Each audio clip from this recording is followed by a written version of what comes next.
So welcome to the NuBossBabe Academy week number 7. We join the team as they celebrate some of the successes from the month of February. So celebrate with us for the first 8 to 10 minutes before we get into the content, which is going to be follow-up.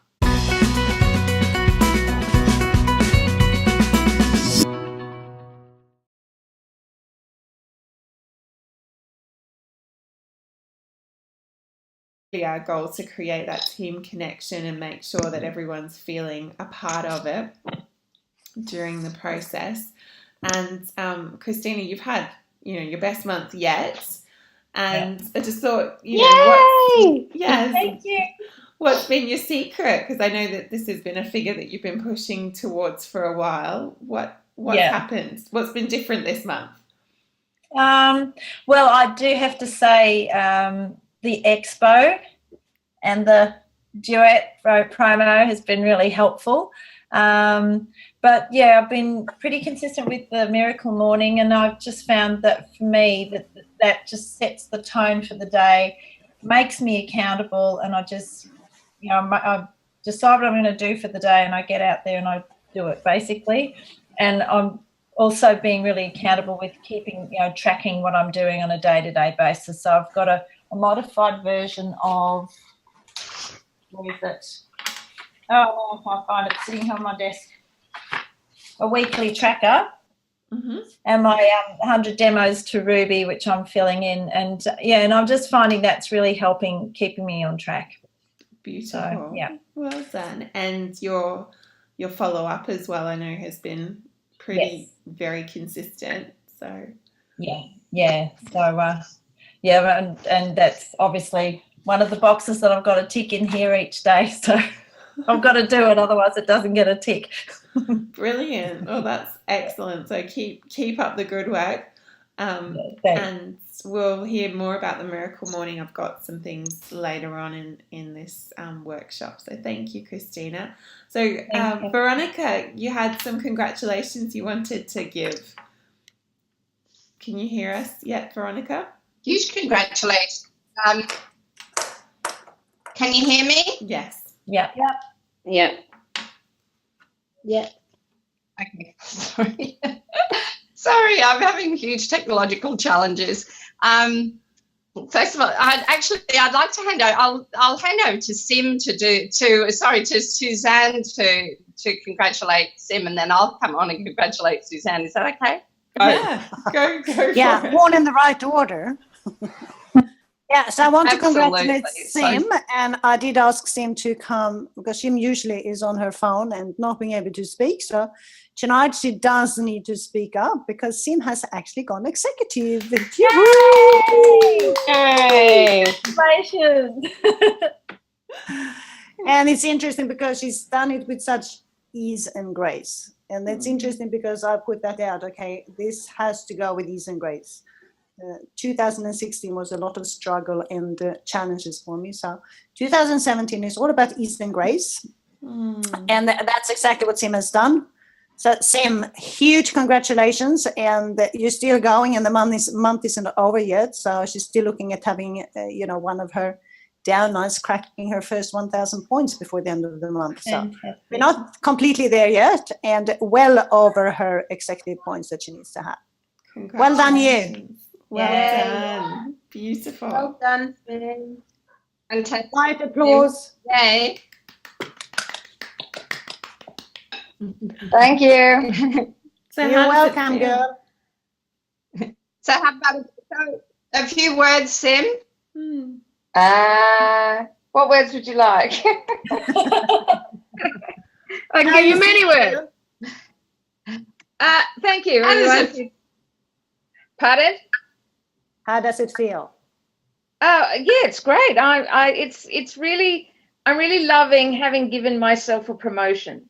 Yes. I mean, I know it comes from the company, but I earned it. And how often it is in an ordinary job where you have to wait for someone else to recognize you, and even though you think you get a promotion or you think you're worth one, it never happens. And then I just thought, I've given myself a promotion. Yay, me! Yay. I gave Suzanne one as well on the way, but that's great, you know. So yeah, I really like that feeling that that I've been able to give myself a promotion. So yeah, I've worked for it, goddammit, and I deserve it, and I've got it. So Absolutely. absolutely. I'll have another one soon. Yeah. And so on that note, really wonderful to be able to congratulate Suzanne for becoming a Lapis executive. So congratulations, Suzanne. Suzanne's a wonderful leader, amazing leader and mentor for her team. And as she says, you know, doing it with ease and grace and, you know, looking amazing and just getting out there and doing what needs to be done every single day, calling her team, supporting her team, just, you know, sharing her incredible wisdom around this industry. Huge congratulations, Suzanne. It's a very exciting time. Thank you, dear. Yeah, fabulous. Well, with that, my husband calls me quite often stubborn. So I choose to look at stubborn with very other words. I said, you know, persistent and consistent. It was what I call myself. That equals being stubborn. So in this business, it's actually very good to be stubborn. Yeah. And I think that's one of my strengths, to be stubborn. Unfortunately, it doesn't go all the time in the time frame that I wanted to go. So, you know, the other thing about our business that I have learned over the years is being patience. You know, I love what Eric put in his book, GoPro book. He said, keep your urgency and have patience. Combination of the two for me is a bit of a struggle sometimes. And I think with working with Sim, it's been, as I said, it's been ease and grace. So thank you so much, Sim. It's been a pleasure to work with you. Thank you. Brilliant. Thanks, Veronica. Yes. Well, with that, go ahead, Veronica. So have we got time for more sharing, or would you like to do some more sharing at the end of the session? Elle's had a really special, very special few weeks and kicks lots of goals. So, but maybe we can hear from her at the end. Yeah. Yes, it's 8:10. So let's get on with the content.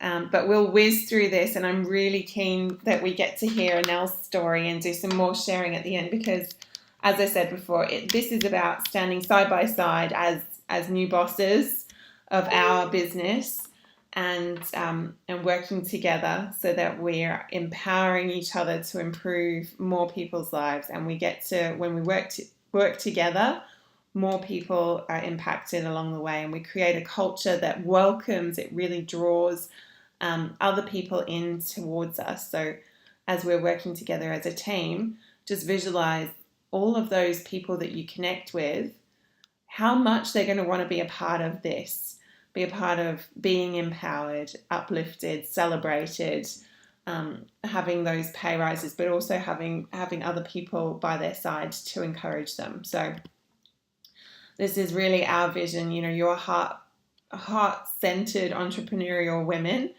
and you're learning the attitudes of a new boss babe, and that's about empowering others to improve their lives and having a profitable lifestyle business and giving back along the way.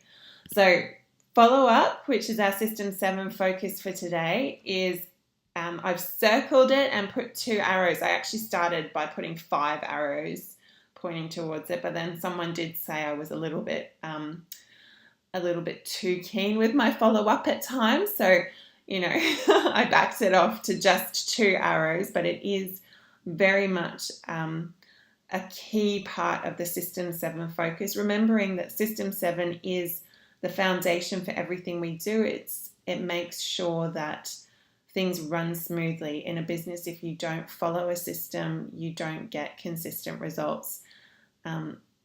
Just like at McDonald's, if they don't fry their chips for a certain amount of time, they end up with soggy chips. And we don't want soggy chips in our business. We want, healthy executives. So we do the right thing so that we can get the right results, but we also do it with the right attitude, which why I love what Suzanne said about ease and grace. So with that, Suzanne, I will be handing over to you. So this week we're focusing on follow-up, and Suzanne's going to start with one-on-one follow-up, and we're going to cover the need for multiple exposures. Veronica is going to talk a little bit about Facebook groups, and then Susanna Lopez is going to share with us what to do if they don't turn up.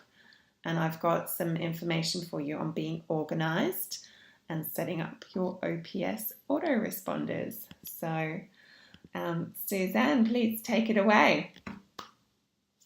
Thank you.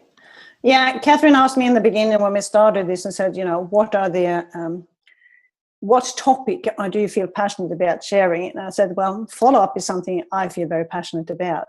And the reason for that, in my experience, and this is from New Skin and earlier on in my network marketing business experience, I think a lot of people fall down when it comes to follow-up, as in we do not follow up enough. We don't utilize the follow-ups enough to get ourselves where we want to be. So in your business, workbook, it's a one page on follow-up, and then Eric has written in his book, the GoPro book, is a couple of chapters on it, which I think are fantastic. So please, after this, go back and read those. But it says in the workup, it says following up is extremely important and professional. And I think that's the case. It's about caring for the people that you connect with, showing them, because a lot of people, when you don't follow up, they walk away and they say, oh, she just wants to sell me products. There is nothing more than that. And for us, it's to show people that we do care. We acknowledge their time that they spend with us, and we do care about their interest, if you like.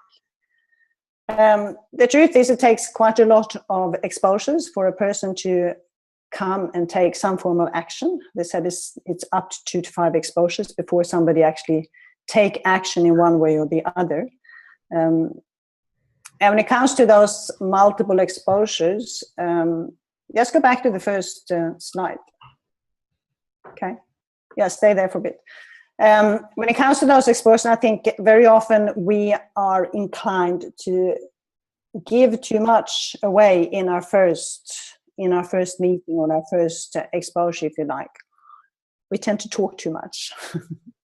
We give too much away, and the business shows us that if we do multiple exposures and show up a few times, we have better results.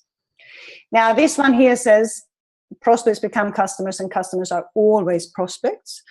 Now, I can't emphasize that enough. Customers are always prospects. So when it says an existing customer is 27% more likely to make another purchase, is that true or true? That's definitely true. If you buy something that you like, you're more likely to go back and buy some more of that. Now, here's the interesting thing. It's increasing to 54% if they made at least 3 purchases. Now, then, if you go to the next page, the next slide, this is very often the reason why we don't follow up, because we're so afraid of they saying no. And I know Susan is going to touch more on this afterwards, but it is that. And honestly, I had last week, I did so many presentations and I knew I had to do the follow-up call, which I promised them to do.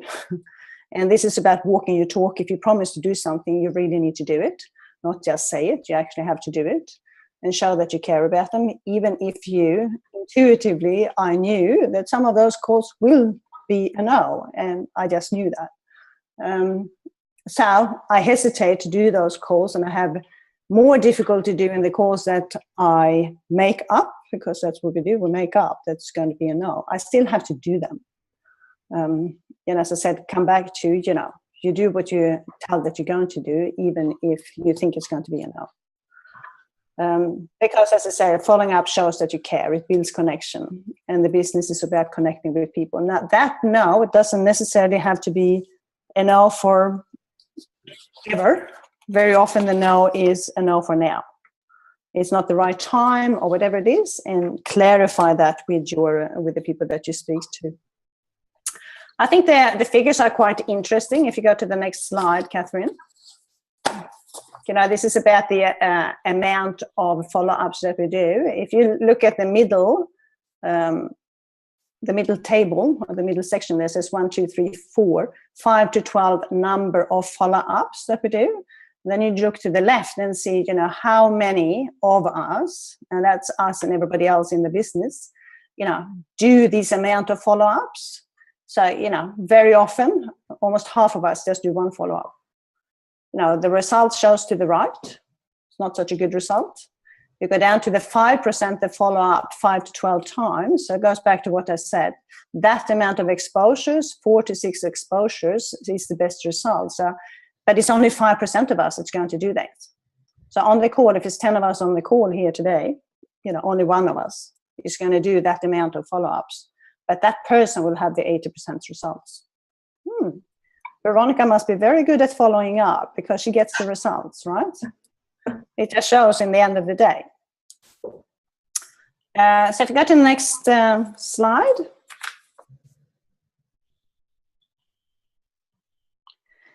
Get back to people within 24 hours while they remember who you are. And I said to the girls, well, we were on the call last night, and I said, yeah, I'm happy to do that. And I thought, I'm out all day. When am I going to prepare for this call? Guess what I've been doing all day? I've been doing follow-ups with people. So just going to share a little bit about the follow-ups that I've done to them and how this can work. Why do we say get back to people within 24 hours? Well, for me, it is in that first meeting that you had. And I had my first meeting with a person this morning. And it's when we get them excited about what we have to share, that's when we should stop really and set the next appointment. So I came to that excitement and I had to stop myself for sharing more, for giving more away. Because if you give too much away, well, then it becomes overload. And the excitement that they have sort of drops down again. So stay with that excitement and then take the next step whilst you're there. And important to get back within 24 hours whilst you remember who you are. Why is that? Because if you don't do that, if you let it go and you wait a week, well, their excitement has gone from here to the next day, to the next day, to the next day, and they're down here again. And then you're going to have to build that excitement up again when you see them next time. The reason why we want to keep them in a short distance, and that's all of them, is to keep them on that excitement level. What is that expression they have in England? Stroke while the iron is hot. Is that how you say it? Yeah, strike. So it's the truth in that when it comes to our business. Keep the excitement. Keep it going. So with the lady that I met this morning, it came to that excitement. I said, okay. And she wanted to look at the product. So clarify in that first appointment what's the interest, what's the next step, and you get that from asking them questions. So it's going back to not saying too much. Our exposure should really be about finding out who they are, what's their interest, what are their needs, and they meet them with what we have so that we can fill their needs, fill the gap if you like. So then schedule a follow-up appointment. Then with her, I tried to set an appointment now. She didn't have her diary with her, of course. And I said, not good. How do you overcome this? So I said, okay, I will call you this afternoon when you're back home and I'm back home. So I set an appointment for calling this afternoon. And when you set that next appointment, even if that is a phone call, pinpoint it down. So with her, I said, afternoon, what time is good? I'm back at 3:00. She said, yeah. I said, can I call you at 4? 4 o'clock this afternoon. Yeah, 4 o'clock is good. So I called her at 4 o'clock this afternoon. So I did. And of course, she wasn't there.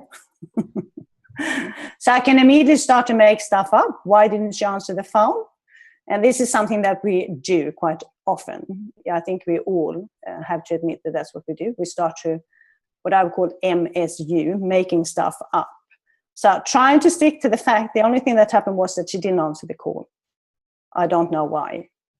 So what I tend to do, I leave a voice message, and immediately after I left the voice message, I send a text message saying, just try to reach you as agreed upon, no luck, left a voice message, look forward to hear back, and then I sign it to Sam.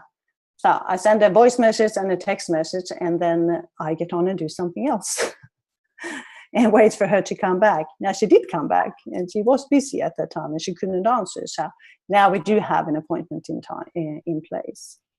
So schedule your follow-up appointment before you end the current meeting on call. And that, when we go into a meeting, if that's the first or the second or the third meeting exposure that you have, I say to people always, we have our intentions, we have an idea where we want this to go. Yes, we'd love them to join us in our business. So you can have all these intentions in your mind when you go into the meeting, which is fantastic. But then you go into the meeting, you have to have a blank mind and be what I would call unattached to the outcome. Having said that, if my goal with every meeting would be to have the next exposure in place. So never go away from the meeting without the next exposure in place, whatever that is. If that's an email, well, then ask them, when are they able to read the email? When can I follow up with you? If it's a phone call, as I said, pinpoint down when the phone call is going to be. Why do I do that? Because if I said I call you tomorrow, I don't know what she's doing or what he is doing tomorrow. I will call her and they're not going to be there. For me, it's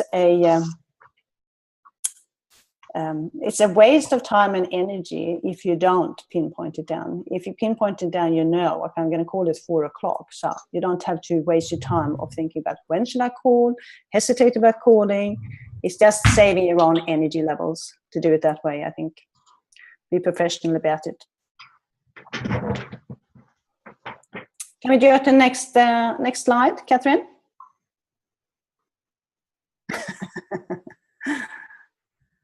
So I do agree with this. Follow-up is a process and not one event. And it's coming back to what we said before, it's a stepping stone. As I said, it takes an average of 4 to 6 exposures for the average person to join in whichever way they want to join. And if they say no, that's fine.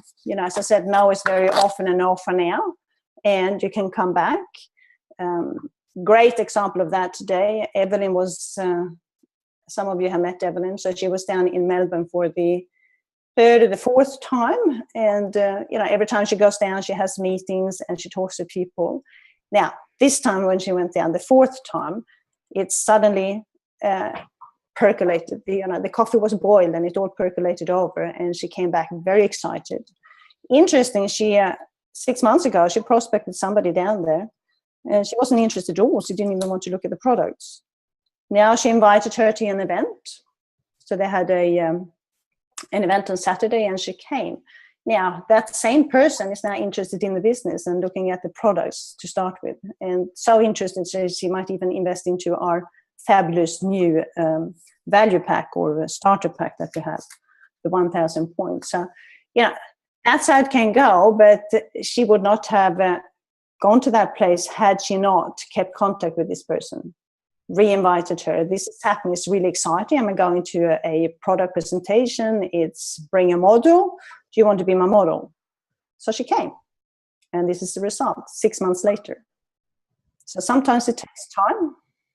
It's like, again, coming back to that, keep your urgency and have patience. So this is just a list of what we do: commit, feedback. Why do we do that? Is to create clarity, set up another exposure, ask question, ask them to join. Some people come to me and they said, and I'm sure you've heard it or you've done it yourself, I don't want to be pushy.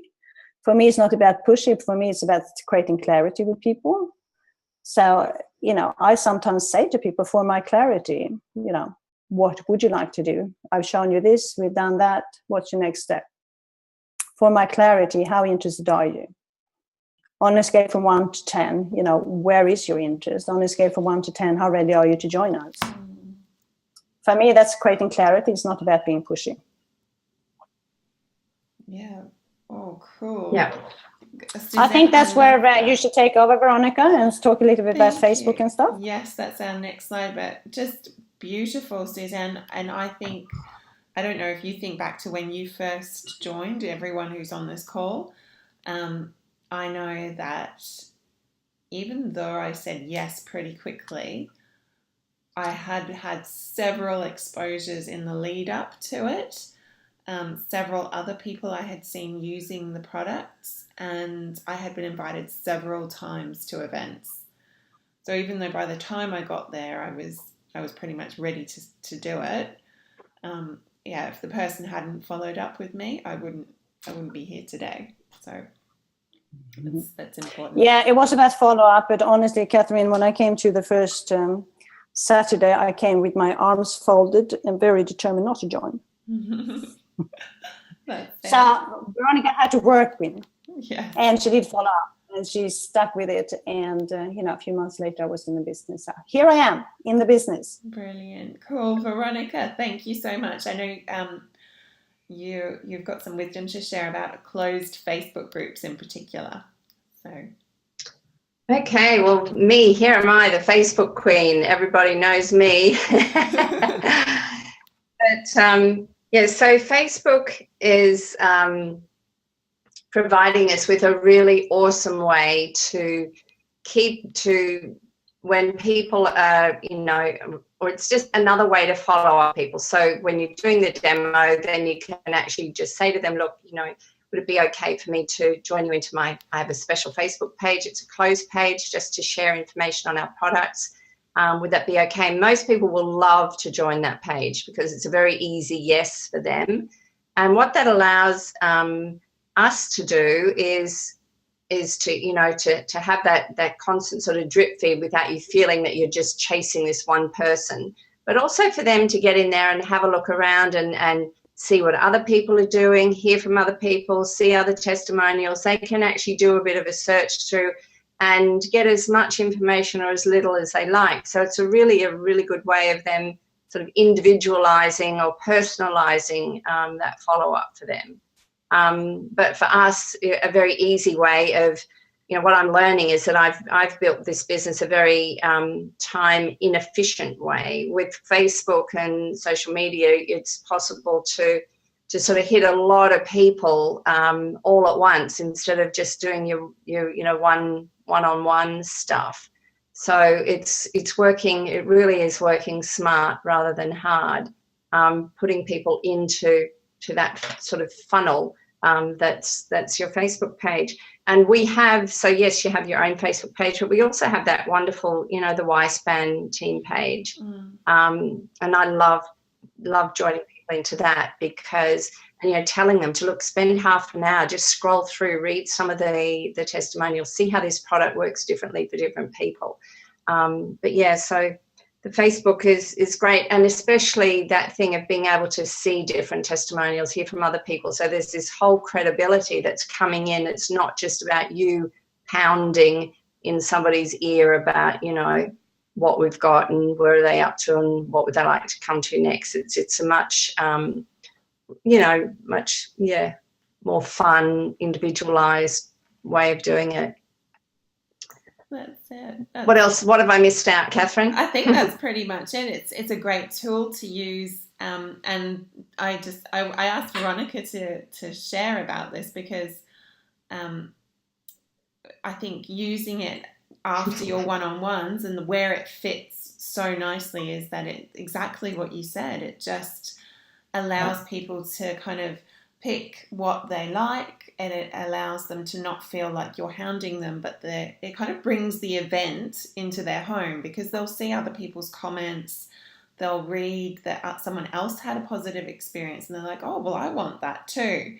And they can do it at 10 o'clock at night. And I've had people especially on the Y-Span team page, like old ladies at church come up to me and go, ooh, I've been thinking about taking that Y-Span. and you think, oh, well, I never would have followed up on you because I wouldn't have imagined that, you'd really be interested. They're like, no, I've been thinking about it because I've seen so many stories. And you think, wow, that's great. It's just another way to validate it. And tips for getting content into there is that you can copy and paste, things that you see in other people's groups. If you have a closed group that's not on your public page, you can use stories from other team members in there and even just share, isn't it wonderful when other people get these great results? So just copying and pasting. I mean, if it's something really specific and you want to be respectful, feel free to ask. But I know that I've taken stuff from the girls in the UK, and I certainly haven't bothered asking them because it's in a closed group. It's different market. Nobody's going to be policing it as such. And it's all respectful. Like, once things are on the internet, they're on the internet for everyone. So someone else in Afghanistan could be reposting it for all we know. But at least we're putting it in a closed group, not on our public pages, and we're not saying that it's our stories. So that's just one way to create content. And I've found also that it's really beneficial if you take some product information and split it into 5 different posts rather than just one long post with all of the benefits. Try to take, all of those benefits and make 5 short posts in a row, because people quite often don't read a long post. They'll just scroll. So as they're scrolling, if you've got 5 in a row of Y-span, they'll be like, oh my gosh, okay, so it actually helps people look younger, and there's a clinical trial in there, and it's helping with inflammation, and this woman feels amazing, and well, that's Catherine's story, and she's talking about it. Oh, okay, that's 5 different things rather than just one post. And it stays with them and makes them actually want to take action on it. So have a bit of a theme for the week if you want, even just 1 post per day, or if you just sit and create 5 posts in a row, whatever works for you. So that's just some little tips on creating it. Now, very quickly, we'll keep moving forward. Susanna Lopez, where are you? Let me see. I saw your beautiful face earlier on the call. She got some great advice after Expo when people weren't turning up. So please. I'm an expert inviting people and not turning up. So that's for sure. Please share with us.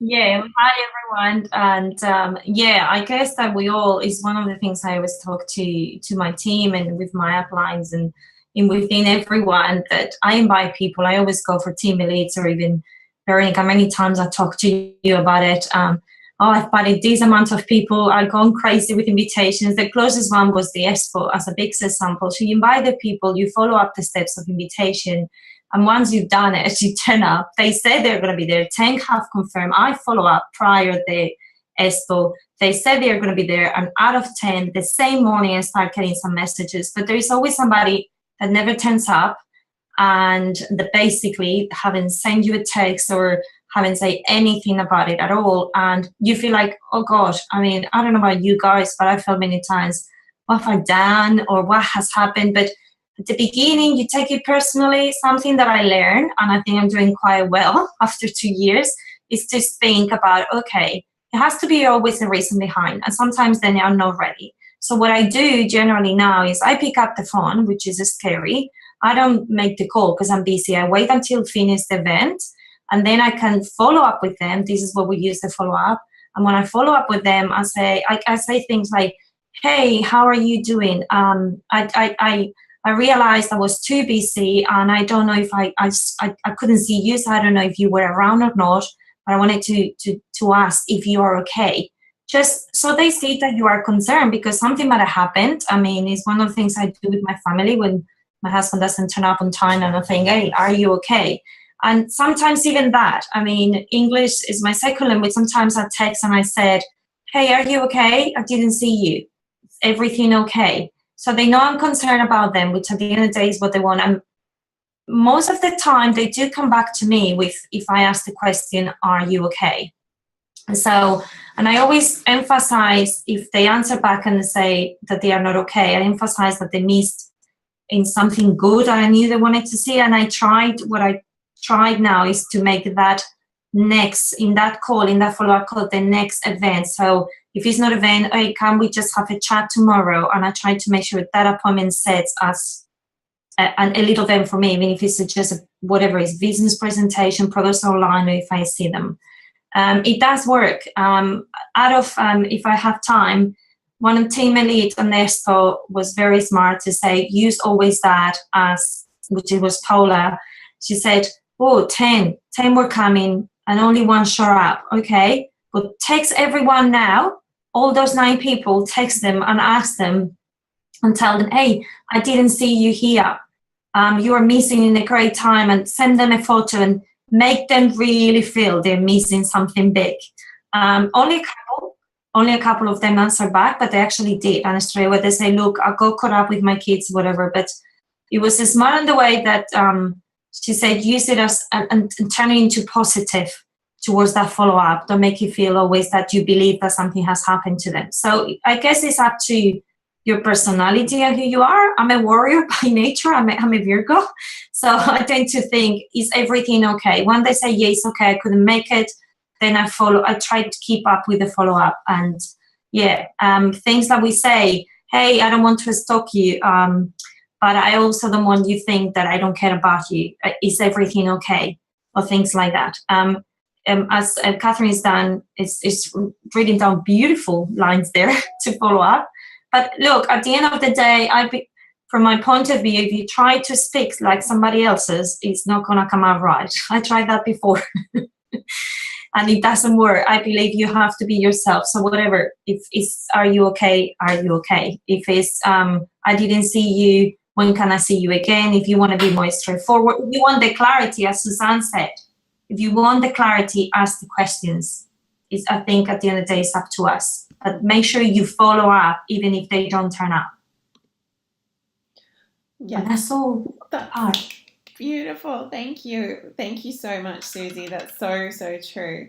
And yeah, our job is to get clarity, yes or no. And we just need to help them make the decision that's right for them in a win-win way. And remembering that we have the magic, like we do have the power to improve people's lives. Like Nu Skin gives us such an amazing system of innovative products.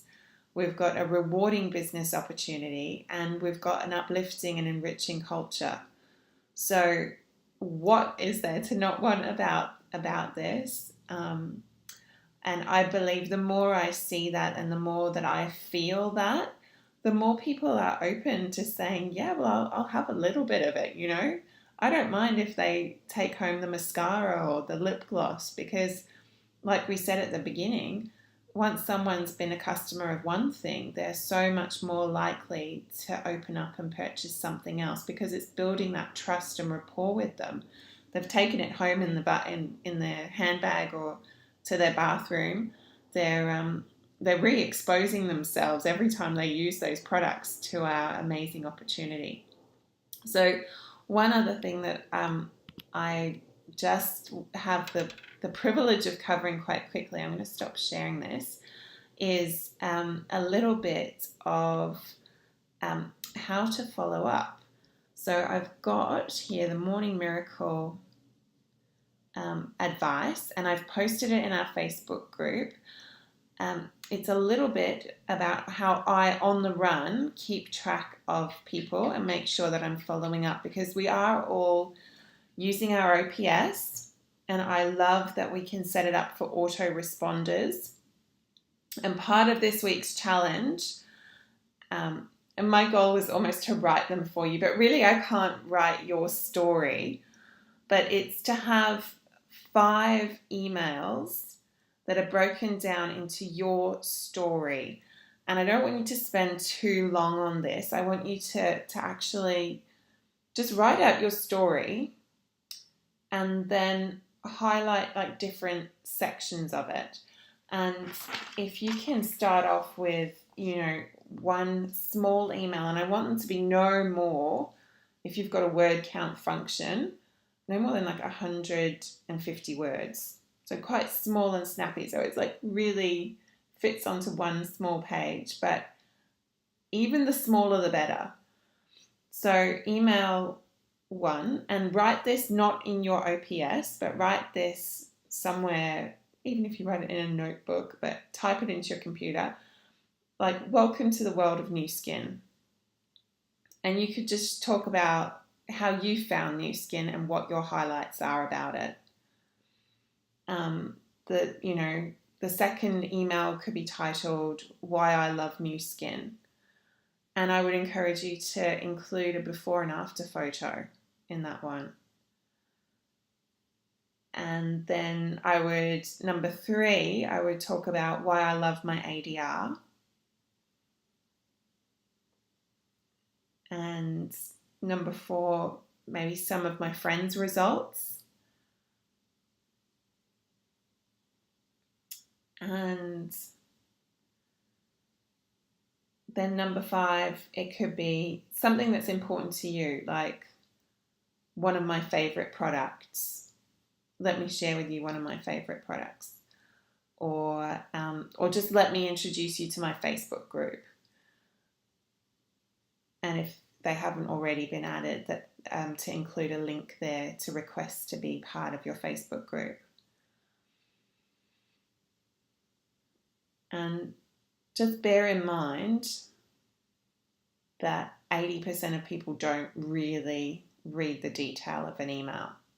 So don't spend too much time on it. But if you have 5 emails that are input into your autoresponders, and you can even tell them in the first email and say to them, look, over the next 5 days, I'm going to send you a little email every day, just a little bite-sized bit of information. Don't worry too much about it. It's not too long. But I just find it's a really great way for you to get to know a little bit more about the products and understand what we've got. And then once they've had those, make sure you're keeping in touch with people once every 2 weeks or at least once a month, that you're in their inbox sharing something of value. And remember that it's facts tell, but stories sell. So if you can always share a little story, it's a really lovely way to get in front of them and get them used to seeing you as someone that's out to help them. Because you remember, you want to be that likable person, so that even if right now it's not a fit, that when it is a fit, that they'll think of you first. Because there's thousands of different brands out there, and we know that there are other companies launching that, and they don't have what we have. So we need to make sure that we're front of mind to be able to help these people when they are looking for a solution. So doing those 5, and just happy to, why don't you could buddy up and share them. Like, let's in this group make sure we do this, so that at least by next week you've got 5 little short emails that then you can input into OPS. And there is an instructional video on how to do that. So that's the challenge for follow-up. Does that make sense? Yeah, okay. And then the other thing that I do, just to let you know while I'm on the run, because I have been using OPS via my mobile, but I realize that sometimes it's quite difficult to log in on the run. Hang on, because it locks you out. So while you can use it from a mobile, it will log you out, and that's not the most useful thing for me when I'm juggling 3 children and an elderly person that's walking along beside me. So what I've downloaded is an app called Google Documents, and this is actually recommended. I wouldn't be sharing this new with you, but it's actually recommended in the Morning Miracle how to use it, and I swear by it because it's so quick for me to input, say, a new contact. If I bump a contact and I'm out and about, I can just input their name and phone number, or even just input their name and that they're on Facebook. And that allows me to have a working list. But I can also then update people that I've done a demo on. It's just my master list outside of OPS. I'll share with you quickly, I've now got it up, a template that you can use for keeping in touch with people. So the great thing about this, by the way, is that it's available on your phone, on your iPad, anything, and it's very quick to get in and out of once you've downloaded the app. But basically, the suggestions are that you have a master list where everyone's name goes. So I could, type Anel, Julie, all of the people that you can think of. And there are actually tabs up the top, and then you've got your current active list. So these are people that you're currently speaking with that you're following up on. You'll have the same titles. And this would be the not yet. I've actually changed this to my demo list, so demoed. So my 200 demos that I'm tracking on my own, I'm putting in here because I want to be able to quickly glance at that. My struggle used to be that I would lose paperwork or I'd lose my step tracker halfway through and I'd be like, oh my gosh, I've lost, I don't know, where it is or how do I follow up. But having this on so many devices means I don't lose it. And then another thing that you can do is if you're planning for a big event, just create another tab and you can add a sheet down the bottom here. So you can quickly flick to this one and rename it and call this, next Fast Start Saturday. So you've got in one place everyone that you've invited to the next Fast Start Saturday. So you can then quickly follow up with them. So at one glance, because I'd lose people, I would invite a lot of people and then I'd be like, oh, who do I follow up with? I know it's professional to send them a text the day before, but I can't remember. I think I've invited 50 people. Who are they? So just having it all in the one place makes it really good. And of course, adding them to OPS allows that drip feed of communication, but this is your master list and master workbook. But thank you. I think that brings us to the end of what we were talking about today. We've given you a really good summary of follow-up. Remember, it's just about creating clarity and it's about being professional and helping people move on to the next step.